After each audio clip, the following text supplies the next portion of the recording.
গঙ্গাপুত্র ভীষ্ম 12 জনম আগের কর্মফল 12 জনম পরে গিয়ে ভোগ করলো 54 দিন সরসজ্জা। 12 জনম আগের কর্মফল ছাড়া আছে, দেখে নেবেন ভক্তমণ্ডলী, ভক্তিমতী মায়েরা। তাহলে একটু বুঝে নিলেই হবে। ওপারে নিয়ে গেল, শাস্তি দিল, আবার এপারে এনে জন্ম দিবে। কিরকম জন্ম দেবে? আগের কর্ম অনুসারে জন্ম পাবে। কোন কর্ম করলে কোন জন্ম হবে? 2-5টা বলছি, শুনে নিন। গুরুদেবের সঙ্গে যে বা কপটতা করে, বাঘ বাঘ শৃগাল হয় জগত মাঝারে। বাঘ বাঘ শৃগাল হয় জগত মাঝারে। বাচ্চার দ্রব্য যদি চুরি করে খায়, নিশ্চয় জানিবে তার বেজি জন্ম হয়। নিশ্চয় জানিবে তার বেজি জন্ম হয়।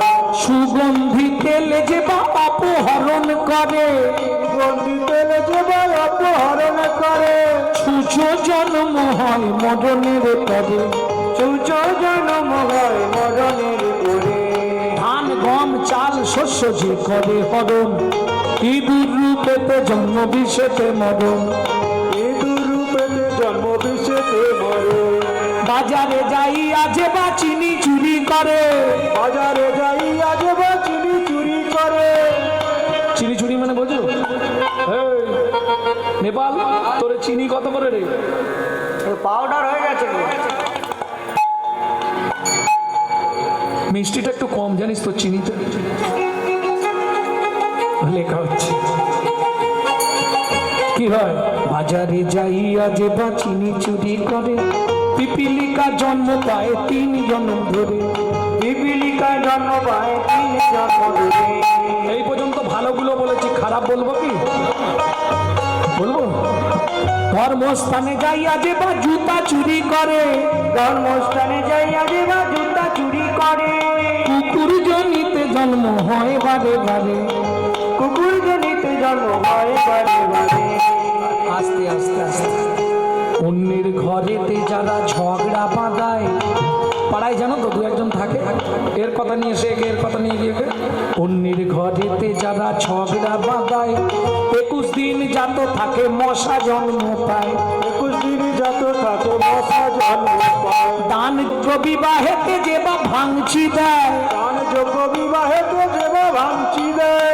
নিশ্চয় জানিবে সেবা কচ্ছপ জন্ম পায়। নিশ্চয় জানিবে সেবা কচ্ছপ জন্ম পায়। তার পত্নীকে যে বা সদা পীড়ন করে, গিরগিটি হতে হয় 3 জন্ম ধরে। গিরগিটি হতে হয় 3 জন্ম ধরে। অন্যের পুকুরে যারা মাছ ধরে খায়, অন্যের পুকুরে যারা মাছ ধরে খায়। নিশ্চয় জানিবে বক বিড়াল জন্ম পায়। নিশ্চয় জানিবে বক বিড়াল জন্ম পায়। আর বলবো? অন্যের গাছেতে যারা ফল চুরি করে, অন্যের গাছেতে যারা ফল চুরি করে। অনুবাদের জন্ম তারা পায় বারে বারে। অনুবাদের জন্ম তারা পায় বারে বারে। জোর করে অন্যের জায়গা যদি দখল করে, জোর করে অন্যের জায়গা যদি দখল করে। উই পোকা হতে হয় 7 জন্ম ধরে।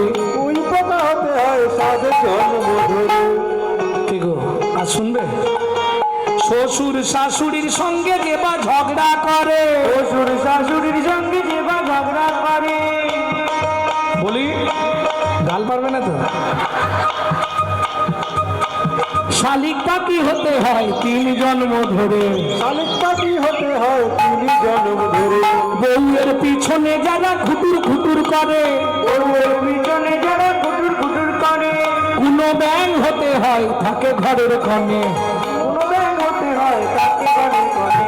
শতং পাপে পদং নাস্তি সহস্র বাঘো বর্ধকো অযুতৎ বধিরাশ্চৈব লক্ষান্তে চক্ষু ঘাতক বাণকটি অপুত্রক অষ্টমে বজ্জ ঘাতক অপারে কুষ্ঠমেব চ ব্রহ্ম নারদ রত্নাকরো সংবাদ। বুঝে নিয়েছ?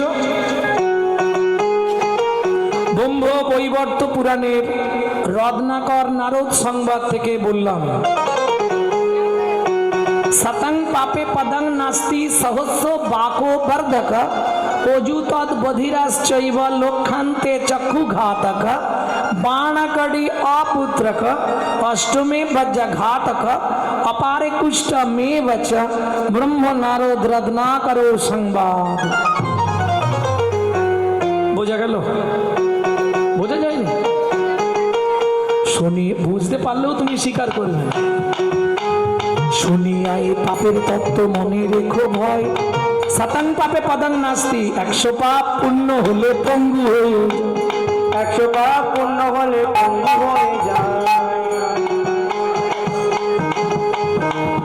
1000 পাপ করিলে বোবা হয় তবে, 1000 পাপ করিলে বোবা হয় তবে, 10,000 পাপ করিলে কালা হয়ে যাবে। 10,000 পাপ করিলে কালা হয়ে যাবে। 1 লক্ষ পাপ করিলে তবে কানা হয়, 1 লক্ষ পাপ করিলে তবে কানা হয়। 5 কোটি পাপ করিলে নিঃসন্তান রয়।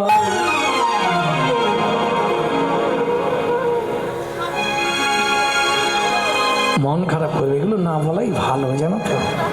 তবু তোমরা শুনতে চাইছো বলে বলছি। তা যাই হোক, জীবনে নারী হয়ে জন্মেছ বা পুরুষ হয়ে জন্মেছ, 5টা পাপ জীবনে করবে না। 5টা পাপের সঙ্গে কোনোদিন মতও দেবে না। বোঝা গেল? কি কি 5টা পাপ? ভ্রূণ নষ্ট করা, গর্ভপাত করানো, শিশুকে গলা টিপে হত্যা করা, শিশুকে বিষ প্রয়োগ করা, শিশুকে নাকে শুকে খাবার খেতে দেওয়া। বুঝে নেওয়া গেছে না? বুঝতে পারেননি? এই 5টা পাপের সঙ্গে যুক্ত থাকলে আপনি কোনোদিন সন্তানের বাবা কিংবা মা হতে পারবেন না। খুব সাবধান ভক্তমণ্ডলী, ভক্তিমতী মায়েরা।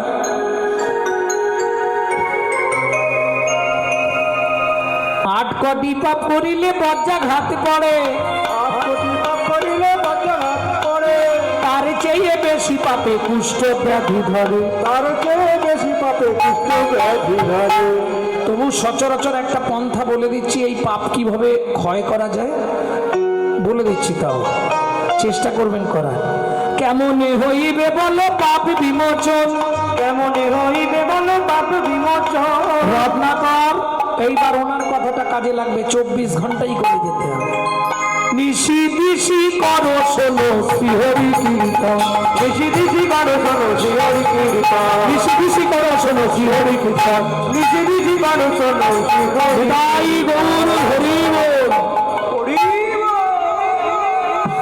স্বামী আমি যে চেয়ে ফেললাম তাহলে কি হবে? চেয়ে ফেলেছো আর কি হবে? কিছু করার নেই। দেখো ভগবান কি করে। ব্যাস, ভগবান কৃপা করে দিল। দেখিতে দেখিতে দিন কাটিতে লাগিল,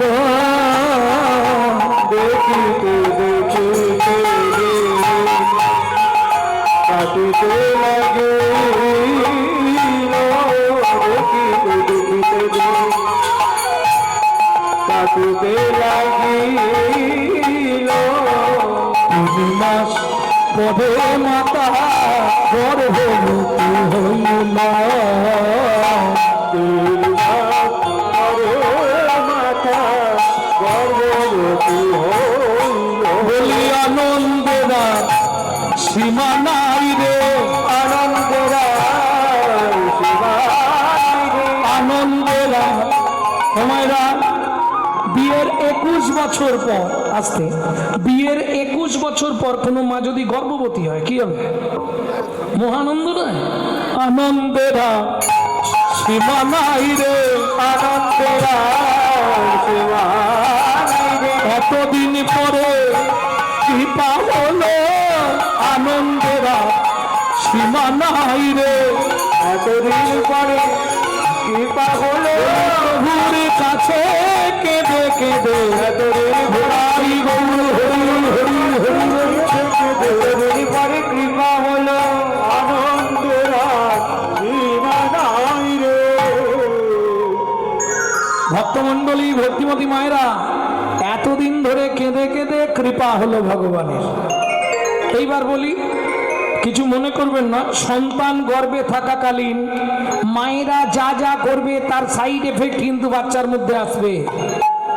কারণ ভুলে গেলে তো চলবে না, এই বাংলাতেই জন্মেছে কি গো, বিনয় বাদল, দীনেশ ক্ষুদিরাম, মাস্টারদা, সূর্য সেন, আচার্য প্রফুল্ল চাকি, ঈশ্বরচন্দ্র বন্দ্যোপাধ্যায়, শরৎচন্দ্র চট্টোপাধ্যায়, বঙ্কিমচন্দ্র চট্টোপাধ্যায়, ক্ষুদিরাম বসু, মহামহাপুরুষের জন্মভূমি। কি হাসছো কেন? ওই তাড়াতাড়ি বলছি বলে অভ্যাস হয়ে গেছে। ভক্তমণ্ডলী, ভক্তিমতী মায়েরা, মহামানবরা জন্মগ্রহণ করেছে বাংলায়। ঠাকুর রামকৃষ্ণ পরমহংসদেব, ঠাকুর সীতারাম ওঙ্কারনাথ, ঠাকুর অনুকূল চন্দ্র, ঠাকুর বালক ব্রহ্মচারী, কত মহাপুরুষদের জন্মভূমি। আনাচে কানাচে আর এক পিস ভালো জন্মাচ্ছে বলুন? জন্মাচ্ছে কি? কেন হচ্ছে না? এটা মায়েরাই বলতে পারবে কেন হচ্ছে না। যেদিন থেকে বাচ্চা পেটে এলো সিরিয়াল ছাড়া কিচ্ছু চেনে। চারটের সময় রুটি করে হটপটে ঢুকি দেবে, কি হবে? সন্ধ্যে থেকে তো বসবে এবার টিভির দিকে। শোনো, সন্তান গর্ভে থাকাকালীন সবসময় তুমি যদি সিরিয়াল দেখো, সিরিয়াল বাচ্চাই জন্মাবে। হ্যাঁ, কিচ্ছু করার নেই।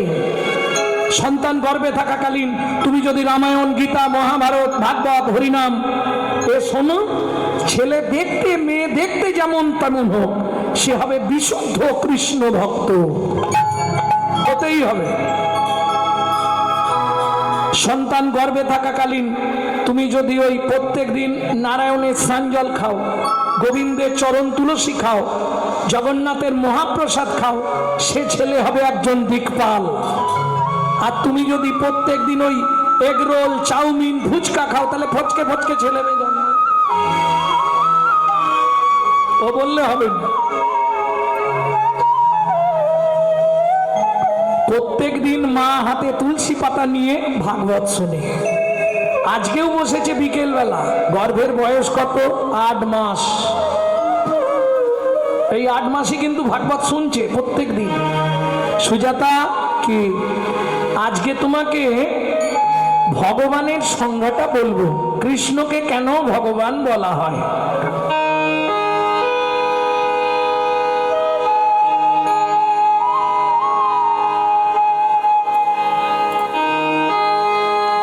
যদ্বৈতং ব্রহ্ম বনৌষধি, যদ্বৈতং ব্রহ্ম বনৌষধি, তদ্ভাপস্যো তনুভা, তদ্ভাপস্যো তনুভা, আত্মা অন্তর্যামী পুরুষে, অন্তর্যামী পুরুষে, ঐশ্বর্য হে ভগবান। বাবা, শ্লোকটা আপনি ভুল বললেন। বাবা, শ্লোকটা আপনার ভুল হয়ে গেল। সুজাতা কে বলছে? স্বামী, আমার পেটের ভেতর থেকে বাচ্চাটা বলছে। স্তব্ধ হও ভালো।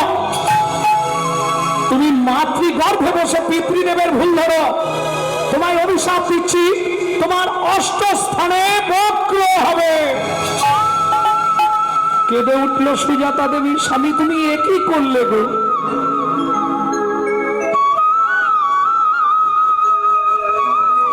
এতদিন ধরে ভগবানের কাছে কেঁদে কেঁদে, এতদিন ধরে ভগবানের চরণে চোখের জল ফেলে, যদিও একটা সন্তান তিনি কৃপা করলেন আমায়, তুমি তাকে অভিশপ্ত করে দিলে। সুজাতা, কেঁদো না। বাবা মা রেগে গিয়ে অনেক কথা বলে, ওতে সন্তানের কোনো ক্ষতি হয় না। আমি যেটা বলেছি তাতে কিছু হবে না, তুমি চিন্তা করো না।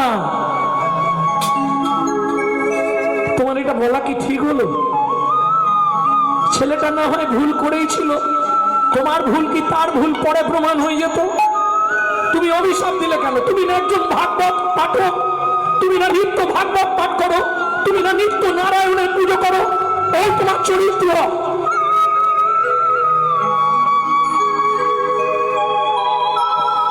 এতদিন ধরে ভগবানের কাছে মাথা কুড়ে, যদিও ভগবান কৃপা করলো, তুমি তাকে অভিশাপ দিলে। আবার আমাকে বলছো তুমি চিন্তা করো না, তোমার লজ্জা করে না? আজ 7 দিন উনুনে হাড়িটা চাপিলে। আমি তো একজন 8 মাসের গর্ভবতী মহিলা, বলতে পারো আমি কি খেয়ে বেঁচে থাকবো? তুমি আবার আমাকে বলছো আমি চিন্তা করবো না। কহরমণি বলে উঠল, সুজাতা ঠান্ডা হও, খাবারের কি অভাব আছে নাকি? অভাব নেই তোমার সংসারে, কি খাবো? কেন? ঘটিতে গঙ্গা জল আছে, উঠানে তুলসী গাছ আছে, তুলসী পাতা গঙ্গার জল র্যাপবাট খেয়ে যাও। স্বামী মুখে বলা যায়, তুলসী পাতা গঙ্গা জল খেয়ে পেট ভর্তি হয় না। ভক্তমন্ডলী, ভক্তিমতী মায়েরা, আপনারা নিশ্চয়ই জানবেন তুলসী পাতা গঙ্গা জল খেয়ে বেঁচেছিলেন 12 বছর। শুধু তুলসী পাতা আর গঙ্গা জল খেয়ে ঠাকুর সীতারাম ওঙ্কার নাথ। সেটা কি গৃহস্থ জীবের পক্ষে হয়? সাধকরা পারবে, তাদের সাধনা আছে। ঠিক আছে, তুমি চিন্তা করো না, আমি আগামীকাল পত্রুষে মিথিলায় যাব। কার কাছে? সীতার বাবা জনক রাজার কাছে। অতীব করুণাশীল রাজা, আমাকে দেখলেই, ব্রাহ্মণ বৈষ্ণবকে দেখলেই সে দান করে। পরের দিন সকালবেলা স্নান করে নারায়ণকে স্নান করিয়ে নারায়ণের প্রসাদী সাঞ্জল বৃন্দা দেবীকে দান করে, ও মায়েরা, নিত্য তুলসী গাছে জল দেবেন। তাতে কি হবে? কৃষ্ণ ভক্তির উদয় হবে। এটা মাথায় রাখবেন। প্রত্যেক দিন স্নান করে তুলসী গাছে জল দেবেন। তবে একটা কথা মাথায় রাখবেন, কোনো সময় ভিজে কাপড় পরে তুলসীর কাছে যাবেন না। যারা তুলসী গাছে জল দেন খুব ভালো করে শুনে নেন, ভিজে কাপড় পরে তুলসীর গাছে যাওয়া নিষিদ্ধ। হরিভক্তি বিলাস। কেন? যদি কোনোভাবে আপনার কাপড়ের 1 ফোঁটা জল তুলসীর গায়ে পড়ে যায়, আপনাকে 7 জন্ম বসনের জন্য কাঁদতে হবে। পরের দিন সকালবেলা কহরমণি চললেন, সুজাতা শোনো, যদি রাতের মধ্যে মিটে যায় ফিরে আসবো, নালে ভোরবেলা ফিরে আসবো, তুমি চিন্তা করো না। কেমন?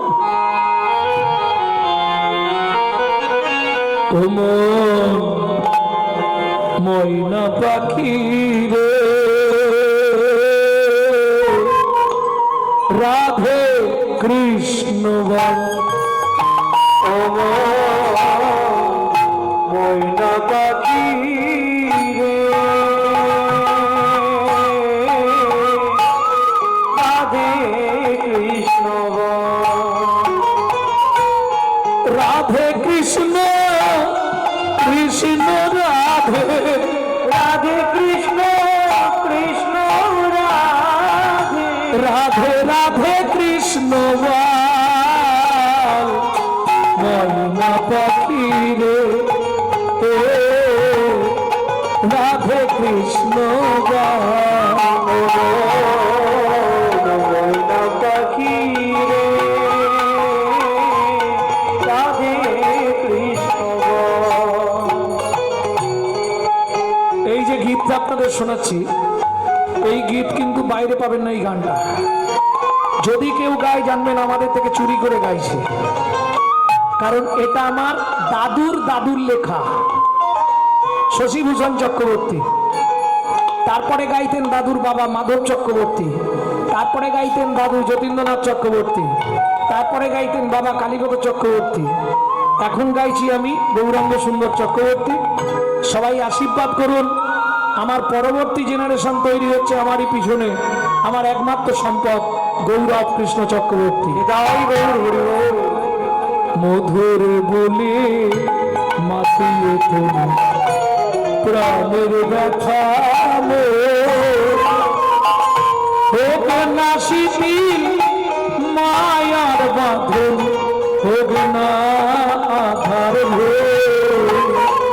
তোর মধুর বলি মাতিয়ে তুলে প্রাণীর ব্যথা, হোক না শিথিল মায়ার বাঁধন, হোক না গর্ব। সব হারায়ে পাই যেন আমি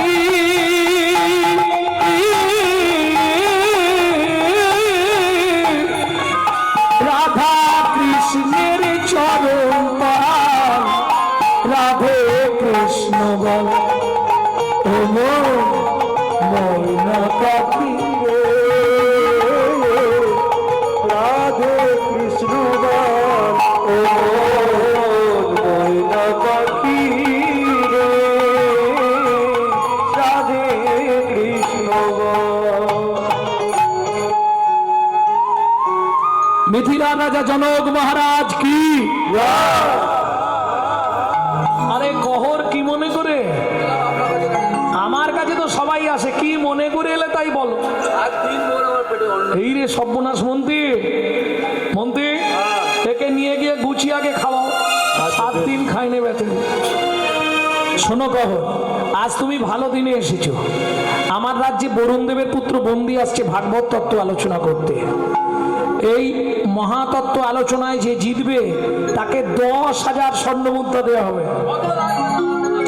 কিন্তু যে হেরে যাবে তাকে ওই নদীর জলে ডুবিয়ে দেওয়া হবে। বলছি মহারাজ, আমার স্ত্রী 8 মাসের গর্ভবতী, যদি কিছু হয়ে যায় বিপদ হয়ে যাবে, আপনি যদি দান দেন তো দেন, নাহলে আমি চলে যাই। শোনো কহর, ত্রিভুবনে তোমার মতো বড় পণ্ডিত আর কেউ নেই, তুমি চলে গেলে আমার রাজ্য অপমানিত হবে। বলছেন মহারাজ, বেশ তাহলে ভাগবত তত্ত্ব আলোচনা হোক। শুরু হয়ে গেল সন্ধ্যায় ভাগবত তত্ত্ব আলোচনা। বারবার 3 বার বন্দি যে হারিল, বন্দি যে হারিল, চতুর্থবারে কহর মুনি, কহর মুনি হারিয়া যে গেল, হারিয়া যে গেল। এই কে আছিস? একে টানতে টানতে নদীর জলে নিয়ে যা। আমাকে মেরো না গো, শোনো শোনো না আমি কি বলি, আমাকে মেরো না। আমার স্ত্রী 8 মাসের গর্ভবতী, আমি মরে গেলে তাকে দেখার আর কেউ নেই গো, আমাকে মেরো না গো। বন্দির চরণে ধরিয়া কাঁদিয়া কাঁদিয়া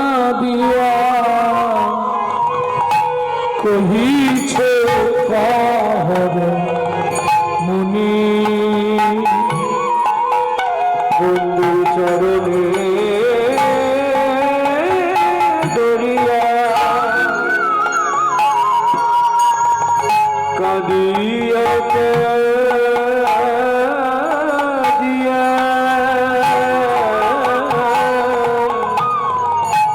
কহিছে কহর মুনি, আমায় ক্ষমা করে দাও ও গো বন্দি গো,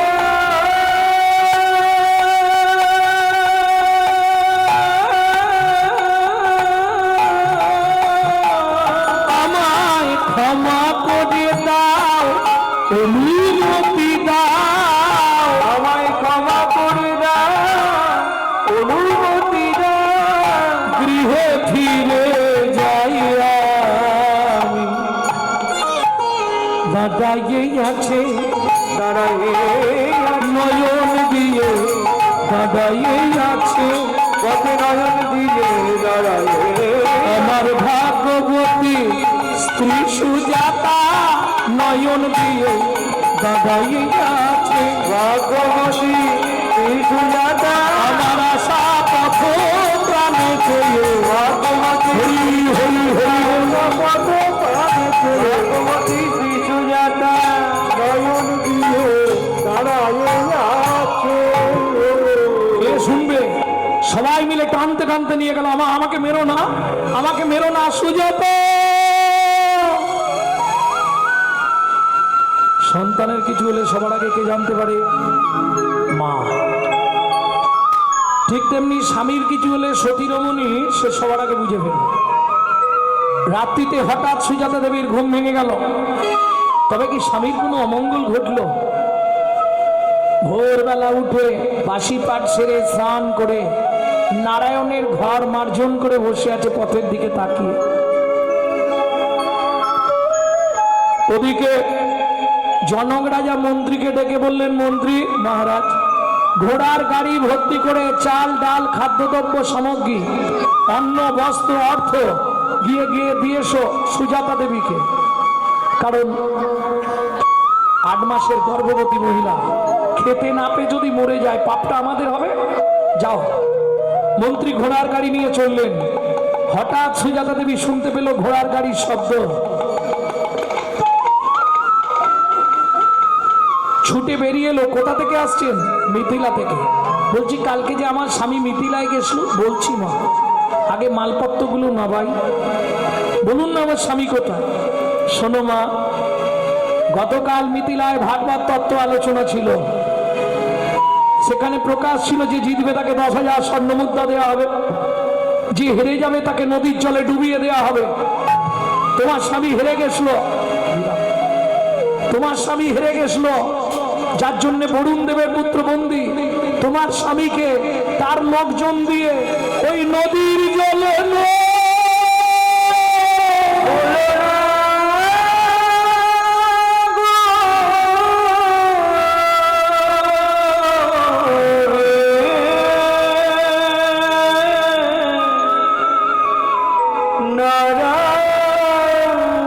ছুটতে ছুটতে গিয়ে ওই নারায়ণের সামনে আছাড় খেয়ে পড়ল।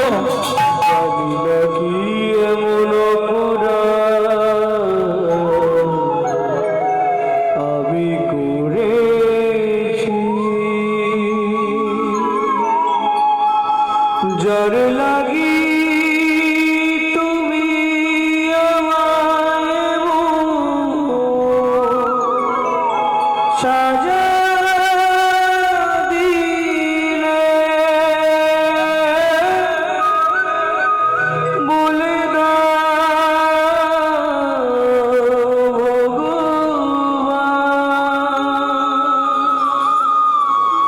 কোন জনমের পুরাণে আমি স্বামী হারা হলাম। এই কি তোমার উপকার প্রভু, এই কি তোমার বিচার। ও বিধি রে,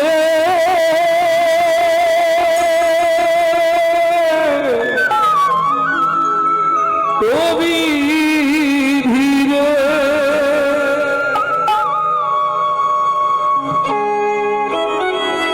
সুখ যদি দিলে বিধি কেন কেড়ে নিলে, কোন জনমে তুমি প্রতিশোধ নিলে। সুখ যদি দিলে বিধি কেন কেড়ে নিলে, কোন জনমে তুমি প্রতিশোধ নিলে। ভেঙে দিলে ঘর, ভেঙে দিলে করলে যা যাওয়া, আমার ভেঙে দিলে করলে যা যাবা। বড় আশা ছিল এ জীবনে, এতদিন ধরে তোমার চরণে তুলসী চন্দন না দিয়ে আমি জলবিন্দু গ্রহণ করি না। বলতে পারো কি পেলাম তার প্রতি